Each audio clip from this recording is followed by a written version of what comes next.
How much did it mean to you? Because I think it meant a lot to the fans that the Rangers won yesterday. Yeah. I know it's not it's a 162-game season. Just because you get swept and you start off the season 0-3, but coming here opening day, coming off of a win and getting a win in Toronto versus getting swept in Toronto, I feel like it meant a lot for me to come on this show just because I wasn't having to say, look, it's just 3 games, but getting that one win just gives that optimism of today. And not just getting the win, but the way they got it. You know, having the big lead on opening night and blowing that, and then losing a close game in game 2, and then getting behind 6-1 yesterday, you know, going up against Hyunjin Ryu in the 4th inning. But I just kind of had this feeling, and I've got this feeling, having, you know, been around the club all of spring training, that I don't want to say that there's no deficit that's too great to overcome, because there are great deficits that you can't overcome. But I felt in the 4th inning yesterday, because I started telling a story about the previous evening, meeting a guy in a bar and him seeing my Texas Rangers gear and going, man, it's been a rough weekend for you. This is not a good team. I'm like, no, wait a minute. No, it's not been a rough weekend for us. Yes, we've lost a couple of games, but we've lost a couple of games to the team that many think will be going to the World Series and quite possibly could win the World Series, a team that just up and down their lineup is fantastic. They've also got, I think, a pretty stout, you know, starting rotation. And, you know, we lost by 2 runs and 1 run, and then we came back yesterday and won that game by 6 runs. And in the 4th inning, when we scored the 6 runs, I sort of felt this is the kind of team that can put together some really big innings. We saw it in spring training, and I think we're going to see it during the regular season, where it will not be uncommon to see 4, 5, 6, 7 run innings from this offense. This is an offense that can do some serious damage. And I mean, who knocks out Jose Barrios in the 1st inning? Yeah. Nobody does that. Not us. So we did, actually. Yes, so this is a team that, yes, they're going to have troubles keeping the score down for the other side, but it's a team that I think with regularity is going to put up some pretty big numbers on offense. Now, I did overreact a little this morning, Matt. I apologize for it. I said Semien's clearly a bust. We need to trade him now. To be fair, that's what the segment called for. It was an overreaction. We demanded your segment. Overreactions to the first weekend. That's the thing, though, is like, you know, we talked to Woody so much this offseason, and he's like, look, it's the professionalism of Semien. I'm totally expecting him to liven up whenever he gets out there today. So when we were in Toronto, and that's where Semien played last year and had a great season, the effusive praise from people associated with the Blue Jays about Marcus Semien was off the charts. Buck Martinez, former manager, longtime broadcaster, told us that the impact that Marcus Semien had on the Blue Jays in 2021 is an impact that is going to last with that team now for a few years. He told a neat story about Bo Bichette. Bo Bichette, and of course his dad, Dante Bichette. Bo Bichette, anywhere he's been, has prided himself on being the hardest worker on any team that he has been on. And last year, he told Buck Martinez, he goes, I've always been the hardest worker until Marcus Semien arrived. And Bo would, go out and work every day, but, it's a long season. It's a grind, and there were some days that his body didn't feel like, I can't do infield today. I can't take ground balls today. Marcus Semien never took a day off. Marcus Semien was out working like the first guy to the ballpark. He's out there taking ground balls every day, whether his body felt like it or not.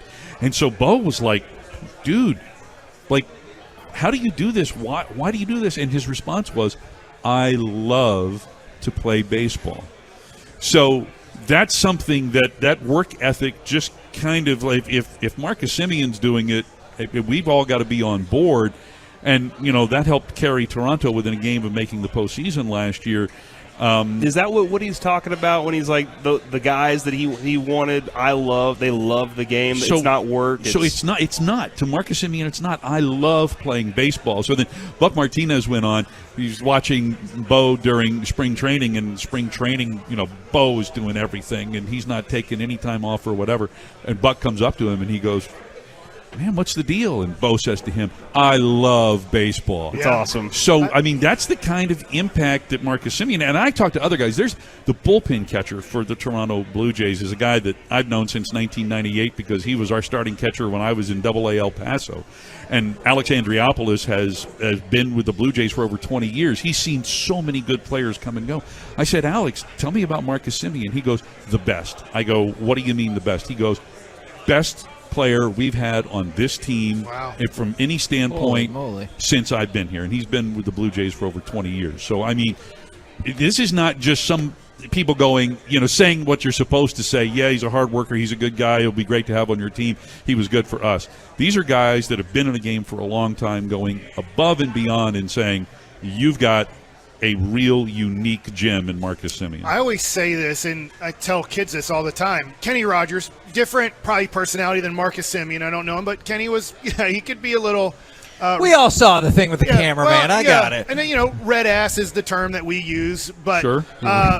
There's a reason that he was a Gold Glove candidate and Gold Glove winner. We'd be in spring training, and our day would be over, and he would go to another field, and he'd have a coach hitting ground balls to Mark Teixeira at first base, and he would just sit there and cover first base for like 20 straight minutes, just him. And I asked if I could join, and he reluctantly let me join.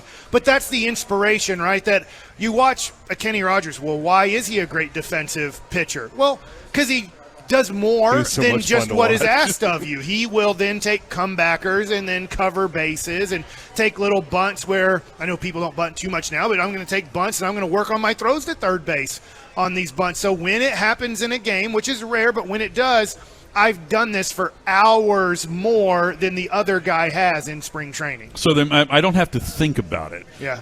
My body knows you see a ball hit in this direction, I'm going there.